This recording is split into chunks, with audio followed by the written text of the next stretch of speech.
Welcome to Life Stories with me, Des Tong. Now, my guest for today's show has been a soap star, a pop star, and now he's a theatre star.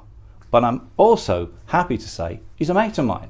Welcome, Kevin Kennedy. All right, pal, how are you? I'm good, man. Yeah, I'm good. good. Long time no see. Yeah, we used to play together in a band, ladies and gentlemen, Yes. boys and girls. Yes. Those were the days. Yeah, a long time back now. And now, look at you. You're in Birmingham. Yeah. The Commitments. The Commitments, yeah, we're here. It's this tour has been on for 9 months in total. I think we're about 2/3 of the way through. So, yeah, it's doing well. Enjoying it? Yes, it's, The Commitments is a brilliant tale. Obviously very music orientated, a lot of soul music, which I know is close to your heart. Yeah. And it's great fun to do. So, born in Manchester, Wythenshawe lad. Yeah, I was born in Manchester, of Irish parentage, which many of us was. Had a really brilliant childhood before iPhones and all that stuff. You know, we played out and didn't come back until we had to be in when the sun went down. Yeah. All that stuff got covered in mud and it was great. It was really nice. When you went to school, you went to St. Paul's. St. Paul's, right? Yeah. What was did you have any inclination where you would end up? You know, were you given any encouragement about sort of like either music or acting, drama, or anything like that? Well, I think at school I always wanted to do something in the arts, and sort of growing up in the 70s and 1976 especially was a punk revolution. Yeah.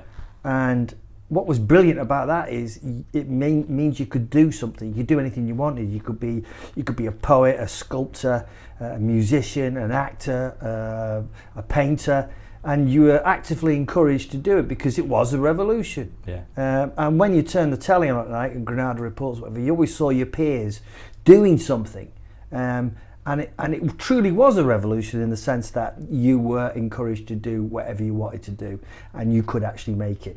You didn't have to be a brilliant musician. You didn't have to be a brilliant poet. It was punk. It was a punk revolution. And the punk thing went right across the board, all the arts. So yeah, again, I was encouraged in school, but with that happening at the same time, it was a brilliant time to be alive, which is an horrible phrase, but it was a great time to be alive because everyone I knew was doing something. You know, that's when I bumped into like Johnny Marr of the Smiths fame, Andy Rourke of the Smiths fame, Jez Kerr, and loads of people, Slaughter and the Dogs. Everyone was doing music or poetry or whatever punk poetry was about. Gordon the Moron, John, Graham Fellows, all that was all happening, all in the late 70s. So my natural progression from wanting to do something in the arts or something in the performing arts wasn't hindered in any way, which I think it might have been earlier or indeed later, because it was the norm. Everyone did it, and to apply to drama school and to do all that and get in and was just a great big bonus. Because your family was very musical, wasn't it? Yeah, my grandmother, God bless her, she played a mean Irish harp and a blues harp as well. Right. My sister was a French horn player. And all my family played brass instruments. I think it was me that kind of slipped over to strings, because that was cool and it was rock and roll. Right.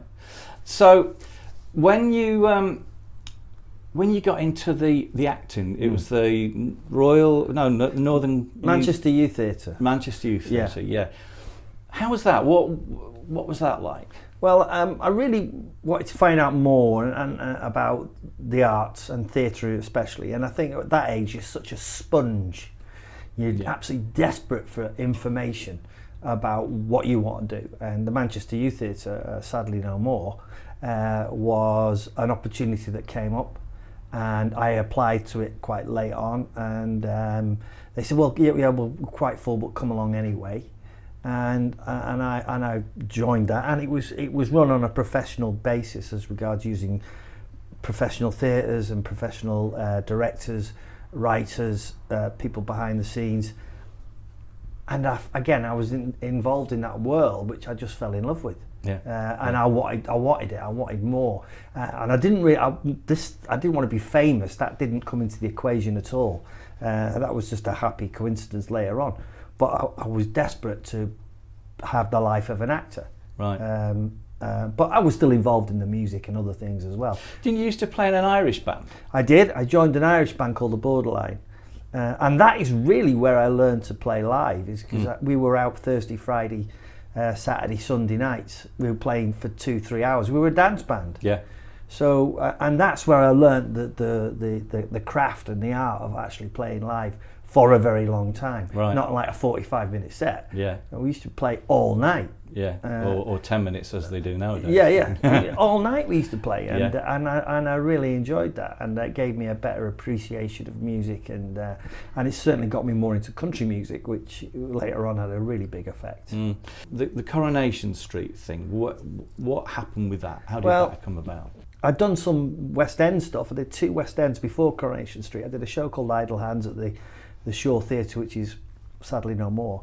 And then I went down to for an audition very late on in the audition process for a show called Ducking Out with Warren Mitchell, as your viewers will know as Alf Garnett. Yeah. And they couldn't cast this part, and I turned up and they cast me immediately.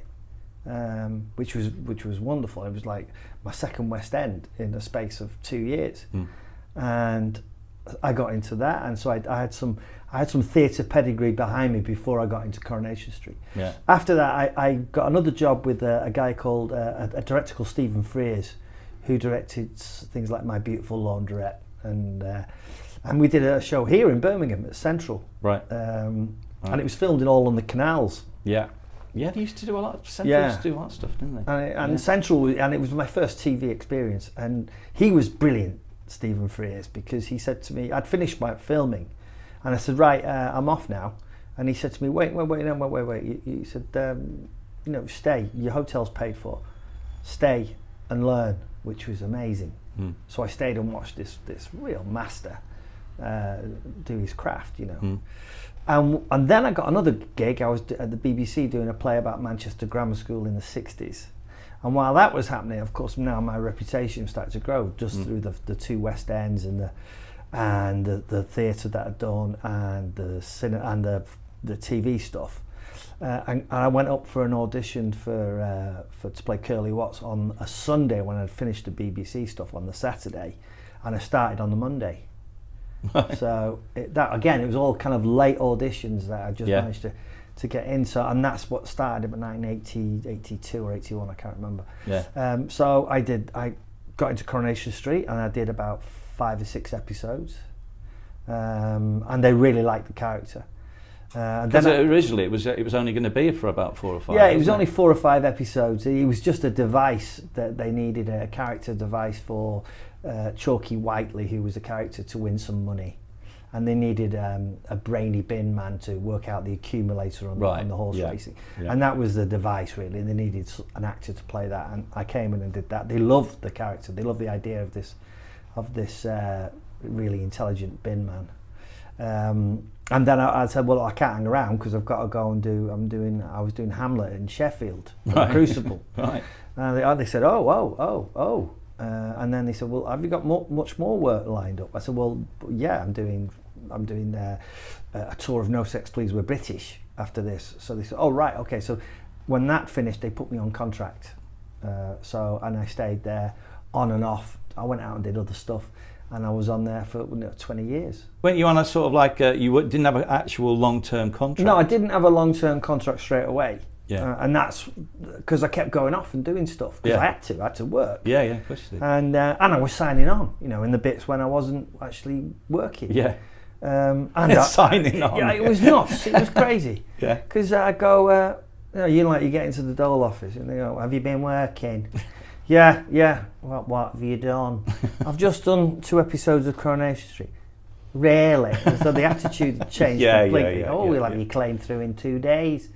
So I did all that, and then eventually, they couldn't actually plan their episodic year, Yeah. because I was like, oh, I can't, because I'm off. I've got to do this tour. I'm doing a play. Yeah. So eventually, I had a word with the executive producer at the time. I said, look, you know, if you want me to stay, then you're gonna have to put me under contract, because I can't hang about. You know, I can't wait for you to ring me up, and you know, I'm a jobbing actor. So that's what happened. Coronation Street now is in full flow. You've got your contract. And I noticed, I was, like I said before, I've been reading your book, and something you said, which I never really took any notice of until you said it, was that it was all based around double acts. Yeah. It's all Coronation Street was a series of double acts. Jack and Vera, Ken and Deirdre. There's always Jack and Annie, Jack and Annie, Curly and Reg, Curly Raquel, and within those double acts, then other characters came in and mingled, and it was a very successful recipe, and it worked. I mean, the Jack and Vera stuff was just, they were my favourites. Right. I mean, I just, that was my favourite period of Coronation Street, or one of them was when I was in the Duckworths. Yeah.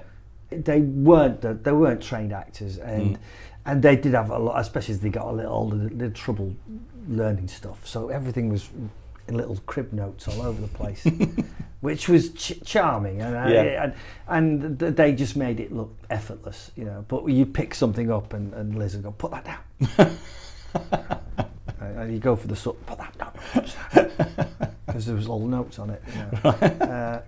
But that didn't matter, because they were absolutely legendary, and still are, you know. An amazing couple. I used to, because I used to do stuff at play at Granada, you know, theme tunes, and I always remember we used to meet Jean Alexander, and I just thought she was wonderful. Yeah, you know, she was one of. I mean, I was lucky. I came in just when all those massive legends were sadly on the way out. The Jean Alexanders. Uncle Albert, and all those. Did you ever meet Ina?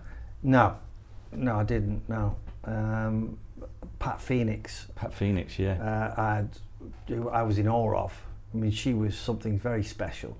She walked in a room and everyone looked at her. You know, men wanted to be with her and women wanted to be her. She was one of those real kind of almost a 40s style glamour film star. But had that touch of not commonness, but the common man. You know, she would drink champagne with fish and chips, that sort of thing. Yeah. And she took me under her wing for a while, because we shared an agent, and that was an experience. So I sort of came in as that era was kind of slipping away, the 60s and 70s era. And the whole thing started again, as it does. It keeps regenerating itself, Coronation Street, and may long continue. You know? And so that was a very interesting time. Right. Now, you made it very public about your problem that you had, the demons, and so I mean, I know again, reading through your book, exactly sort of what happened. Because I played with you in a band, and we were over. I always remember this. We were over in Dublin, and we sort of took a break, and we went into the well, you couldn't go into one of the bars. We all had the Guinness. You had the orange juice, and we came out, and you and I were walking down the street going back to the rehearsal rooms, and a little old lady walked up to us with a bag in her hand and linked your arm. And said, now remember, you know, you shouldn't be with that woman, Curly. You know, that's perfect. Yeah. So, but there we were, all in the bar, all having a drink, and you know, you've gone through this, and I know what. How far are you now? 18 years. 18 years. How do you feel about all that? You know, in a nutshell, I suppose. It's really. Very. I mean, 18 years sober, and to be honest with you, I don't really think about it anymore. I think about it when I need to think about it. Is when I feel like I could have a drink. I mean, it's always there. It's always on your shoulder. But touch wood, and you know, thank the Lord. I just it never really rears its head. I still get a little thirsty sometimes, but but I know what to do. You know, I Yeah. know how to Yeah. how to look after myself. I mean, for those drinking years, it was like being shackled to a lunatic. Well, I have to say, I remember them. Yes. I was Yeah. around at the time. And I was mad as Yeah. cheese. You know, absolutely Yeah. certifiable. Yeah.